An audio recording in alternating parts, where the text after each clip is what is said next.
News, सच जरूरी है। नमस्कार, आप देख रहे हैं एमएनएस न्यूज और मैं आपके साथ सेजल। आइए नजर डालते हैं आज की खास खबरों पर। एनआईए ने दिल्ली में हमले की साजिश रचने वाले आतंकवादी को श्रीनगर में किया गिरफ्तार।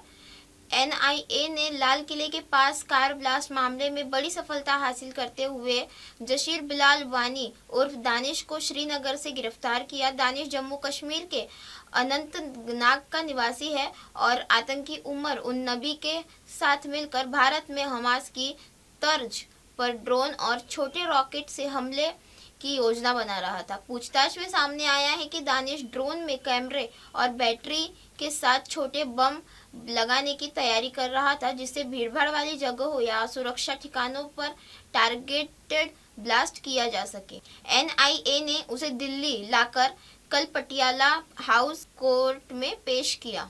अगली खबर, वृंदावन बांके बिहारी मंदिर में शांति से दर्शन के लिए जाने सही समय और महावृंदावन का प्रसिद्ध बांके बिहारी मंदिर हर साल लाखों श्रद्धालुओं को आकर्षित करता है, खासकर जन्माष्टमी और होली पर।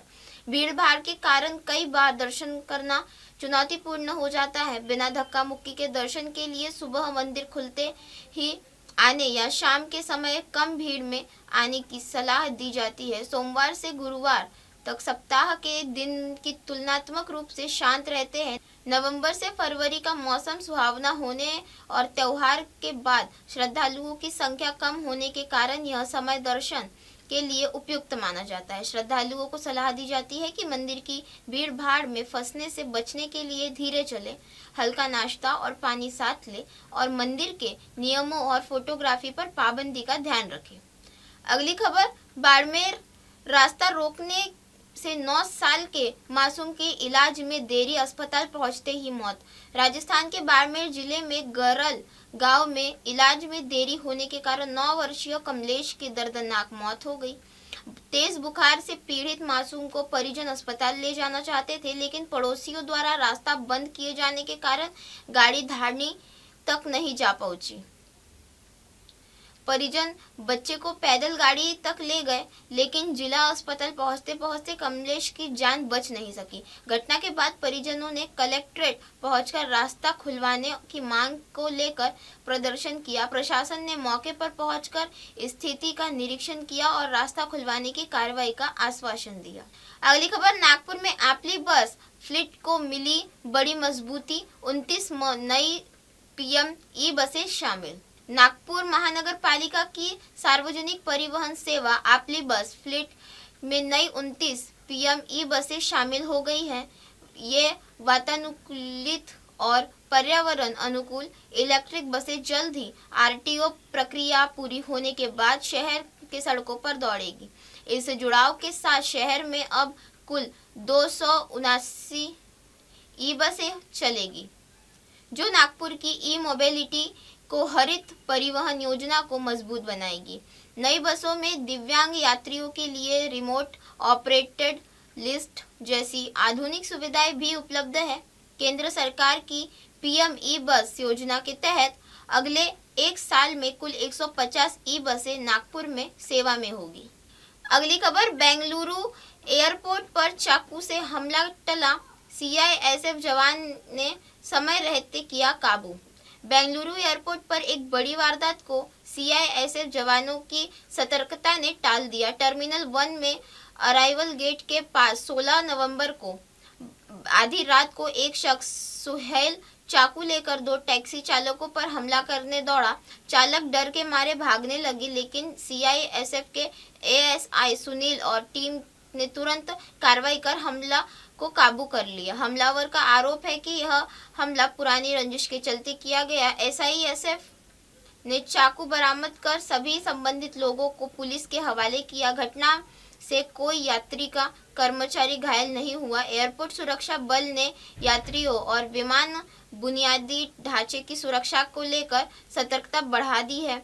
घटना का पूरा वीडियो सीसीटीवी में कैद हो गया है।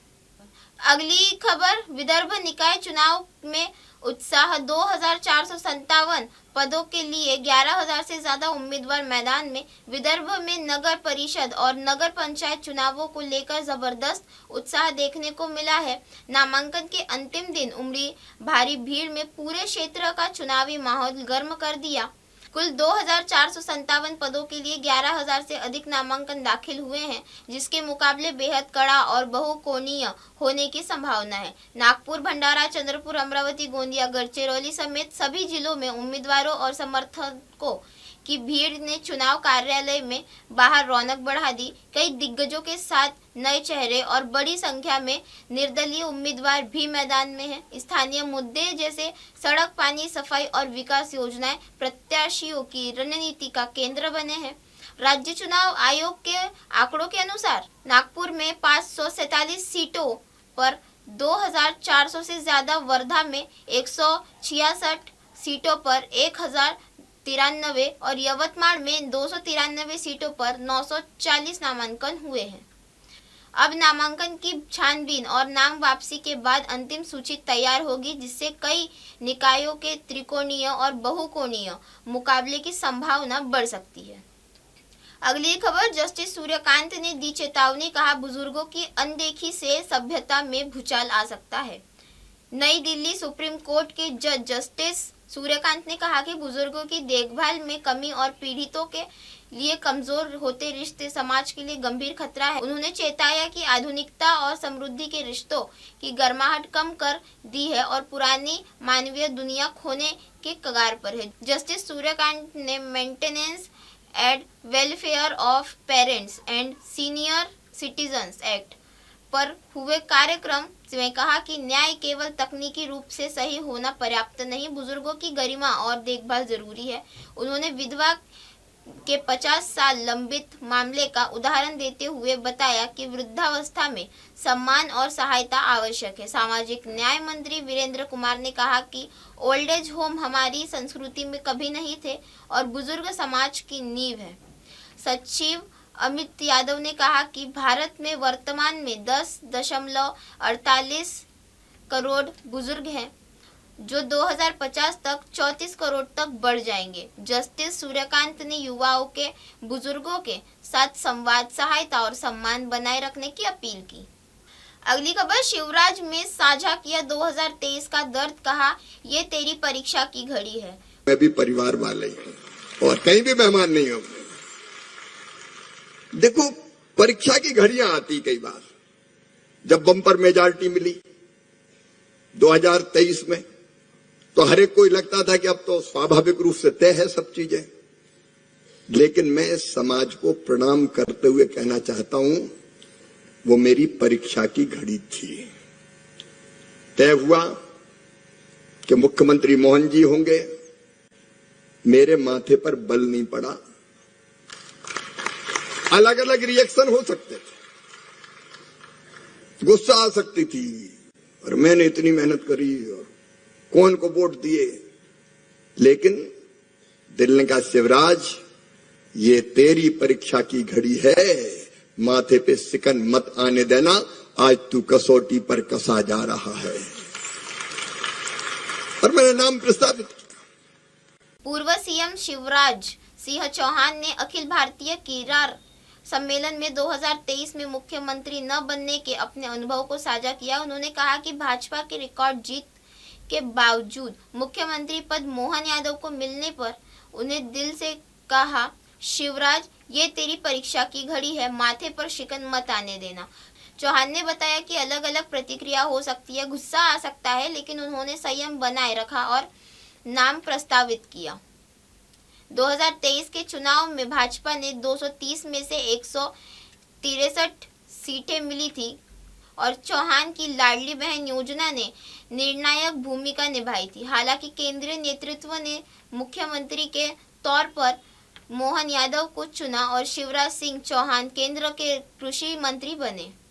मंच पर अपने अनुभव साझा करते हुए उन्होंने कहा कि यह उनके लिए राजनीतिक और भावनात्मक चुनौती भरी घड़ी है। अमरोहा के सईद नगली में सोमवार रात एक अनोखी घटना सामने आई, जब दूल्हे की प्रेमिका निकाह के समय मंडप में पहुंच गई और 8 साल तक शादी का झांसा देकर शारीरिक भावनात्मक शोषण का आरोप लगाते हुए हंगामा कर दिया। उसने दूल्हे को अपने साथ ले जाने के लिए पुलिस बुला ली, जिसके बाद दूल्हा हिरासत में चला गया। दुल्हन पक्ष ने भरोसा टूटने के कारण रिश्ता तोड़ दिया और बारात बिना निकाह लौट गई। पूरे गांव में यह घटना चर्चा का विषय बन गई। पुलिस ने बताया कि मामला गंभीर है और दूल्हे के से पूछताछ की जा रही है। प्रेमिका का आरोप है कि दूल्हे ने कई साल तक उसे धोखा दिया और अब किसी और से शादी करने आया। इस हाई वोल्टेज ड्रामे में दोनों परिवारों की खुशियों को पल भर में तहस नहस कर दिया। अगली खबर, भीलवाड़ा में गहने चोरी का मामला। पिता ने पुलिस से नाराज होकर पानी की टंकी पर चढ़कर किया प्रदर्शन। भीलवाड़ा में 69 वर्षीय जगदीश आचार्य पुलिस कार्रवाई न होने से नाराज होकर राजीव गांधी उद्यान की पानी की टंकी पर चढ़ गए। उनकी बेटी लक्ष्मी आचार्य ने घर में 1 अप्रैल को सोने चांदी के गहने चोरी हो गए थे। चोरी की सूचना मिलते ही उनकी पत्नी को सदमा लगा और उनकी मौत हो गई। जगदीश ने पुलिस, डीएसपी, एसपी और कलेक्टर से कई बार शिकायत की, लेकिन कार्रवाई नहीं होने पर उन्होंने यह नाटकीय कदम उठाया। सूचना मिलते ही सुभाष नगर थाना प्रभारी मौके पर पहुंचे और समझा बुझाकर उन्हें टंकी से नीचे उतारा। पुलिस ने बताया कि मामला पहले एफआईआर बंद हो गया था, लेकिन अब फाइल रीओपन कर जांच शुरू की गई है। थाना प्रभारी पुष्पा कसोटिया ने कहा कि गहने चोरी का मामला दर्ज है और आरोपी की तलाश जारी है। जगदीश का कहना है कि उसे न्याय चाहिए और बेटी की गुम हुई संपत्ति का हर्जाना चाहिए। घटना ने शहर के चिंता और संवेदनशीलता दोनों पैदा कर दी है। इसी के साथ बने रहे देश और दुनिया की तमाम खबरों के साथ और देखते रहे MNS न्यूज। आप देख रहे हैं MNS न्यूज, सच जरूरी।